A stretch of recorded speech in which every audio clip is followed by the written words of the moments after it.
സഭാ നേതൃത്വം പള്ളിപിടുത്തക്കാർ മാത്രമായി എന്ന വിമർശനത്തിൽ അടൂർ കടമ്പനാട് ഭദ്രാസനാധിപൻ സക്കറിയാസ് മാർ അപ്രേം മെത്രോപ്പൊലീത്തക്കെതിരെ നടപടിയുമായി ഓർത്തഡോക്സ് സഭ. വൈദിക സെമിനാരിയിലെ ചുമതലകളിൽ നിന്നും ഉൾപ്പെടെയുള്ള ചുമതലകളിൽ നിന്ന് മെത്രോപ്പൊലീത്തയെ നീക്കിയിട്ടുണ്ട്. ടോബി ജോൺസൺ വിവരങ്ങളുമായി കോട്ടയത്ത് നിന്ന് ചേരുകയാണ്. ടോബി, സഭയെ താഴ്ത്തിക്കെട്ടുന്ന തരത്തിലൊരു വിവാദ പ്രസംഗം നടത്തി എന്നുള്ളതാണ് ഈ നടപടിക്ക് കാരണമായിരിക്കുന്നത്.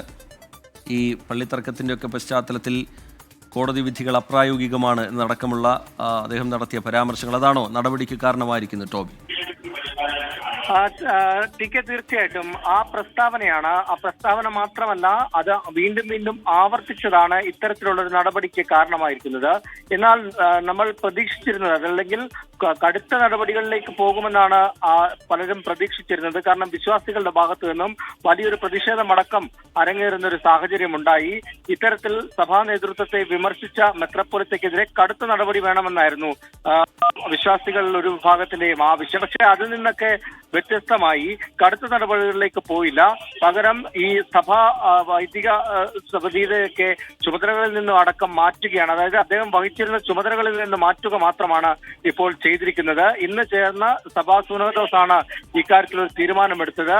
ഒരുപക്ഷെ ഇത്തരത്തിലുള്ള കടുത്ത നടപടികളിലേക്ക് പോയാൽ അത് മറ്റ് ചില പ്രശ്നങ്ങളിലേക്ക് പോകുമെന്നുള്ളൊരു വിലയിരുത്തൽ തന്നെയാകാം ഈ ഒരു നടപടി ലഘൂകരിക്കുന്നതിലേക്ക് കാര്യങ്ങൾ പോയതെന്നാണ് മനസ്സിലാക്കാൻ സാധിക്കുന്നത്. എന്തായാലും ഇത്തരത്തിലുള്ള പ്രശ്നങ്ങൾ വീണ്ടും തുടർന്നാൽ ശക്തമായിട്ടുള്ള നടപടികളിലേക്ക് പോകുമെന്നുള്ളൊരു സൂചന കൂടി ലഭിക്കുന്നുണ്ട്.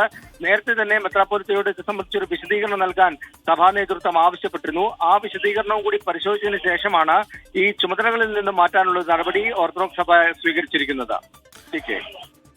ശരി, ടോബി ജോൺസൺ വിവരങ്ങൾ നൽകുകയായിരുന്നു. വിവാദ പ്രസംഗം, അതിന് പിന്നാലെ അത് ആവർത്തിച്ചുകൊണ്ട് നടത്തിയ പ്രതികരണങ്ങൾ, ഇതൊക്കെയാണ് സഭയുടെ ഭാഗത്തുനിന്നൊരു നടപടിയിലേക്ക് കാര്യങ്ങൾ പോയിരിക്കുന്നതെന്നാണ് സഭാ നേതൃത്വം വിശദീകരിക്കുന്നത്. ഇപ്പോൾ